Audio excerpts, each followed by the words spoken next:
आज प्रधानमंत्री श्री नरेंद्र मोदी जी की अध्यक्षता में यूनियन कैबिनेट ने यूनिफाइड पेंशन स्कीम को अप्रूव किया है, इसको अनुमोदित किया है और ये स्कीम अभी आने वाले समय में लागू होगी। इस स्कीम के 5 पिलर्स हैं।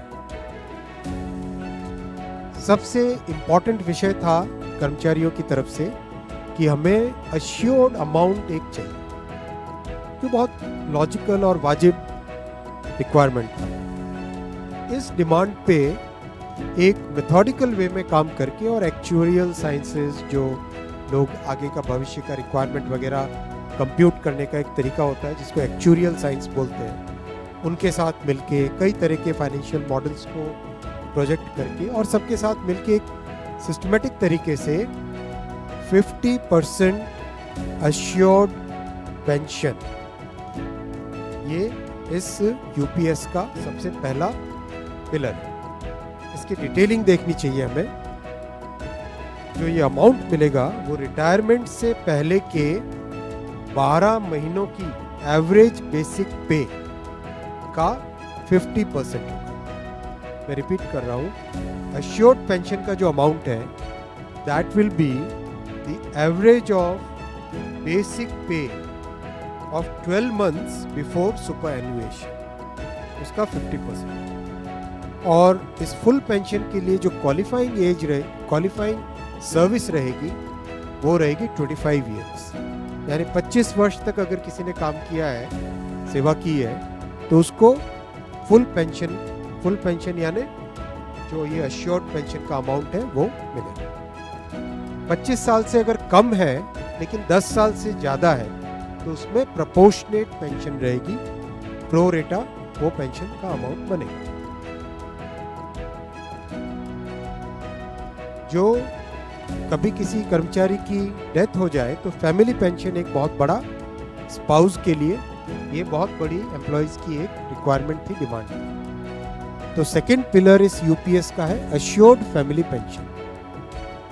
किसी भी कर्मचारी के डिमाइज से पहले, इमीडिएटली पहले जो पेंशन थी, अमाउंट था, उसका 60% मिलेगा एम्प्लॉय के, डिसीज्ड एम्प्लॉय के स्पाउस को। ये सेकंड पिलर है। थर्ड पिलर है अश्योर्ड मिनिमम पेंशन। कई बार देखा कि सर्विस कम होती है और कंट्रीब्यूशन जितना हुआ है उससे एक सफिशिएंट अमाउंट नहीं मिल पाता था, और ये अपने आप में एक बड़ा विषय था केंद्र सरकार के कर्मचारियों का और एनपीएस में जुड़े सभी कर्मचारियों का। इसीलिए एक minimum assured pension, assured minimum pension 10,000 rupees per month, वो इसमें यूपीएस में थर्ड पिलर ये रखा। इसके साथ आगे वाले पॉइंट को जोड़ के करेंगे तो अगर डीएनएस रिलीफ यानी महंगाई से रिलेटेड रिलीफ जो मिलेगी तो वो आज की तारीख में होते होते करीब 15,000 रुपये पर मंथ हो जाती है, which is a substantial relief part of this entire pension system. Fourth pillar है इन्फ्लेशन के साथ इंडेक्सेशन। जैसे केंद्र सरकार के एम्प्लॉयज़ के लिए सैलरी में डीएनएस अलाउंस होता है, उसी पैटर्न पे जो इंडेक्स है, सेम इंडेक्स को यूज करके all India consumer price index for industrial workers, इसको यूज करके assured pension, assured family pension और अश्योर्ड मिनिमम पेंशन, इन तीनों के तीनों जो आपने पिछले पेज पे तीनों पिलर्स देखे, assured pension, assured family pension और अश्योर्ड मिनिमम पेंशन, इन तीनों के ऊपर इन्फ्लेशन इंडेक्सेशन डीएनएस रिलीफ के बेसिस पे मिलेगा। डीआर, डीए की जगह डीआर, डीएनएस रिलीफ। 5वां पिलर है इस स्कीम का lump sum payment at superannuation in addition to gratuity. ये एक तरीके से बहुत ही इम्पोर्टेंट और बहुत ही बड़ी एक रिलीफ मिलेगी। जब सुपर एन्युएशन होता है तो उसके बाद में इंसान अपनी लाइफ को प्लानिंग जिस तरह से करना चाहिए तब कई बड़े खर्चे आते हैं, इसलिए ये लंप सम एक अमाउंट तय किया गया।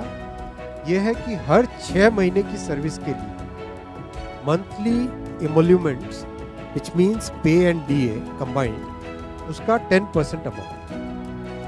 तो ये एक अपने आप में सब्सटैंशियल एक अमाउंट रह जाएगा। जैसे मान लीजिए किसी का 30 इयर्स की सेवा है तो उसमें करीब करीब 6 महीने की salary, Sumati sir that's correct, करीब करीब 6, तो उसको 6 महीने की इमोल्यूमेंट्स जो उसकी रहेगी पे प्लस डीए मिला के, वो एक लमसम अमाउंट की तरह मिलेगी।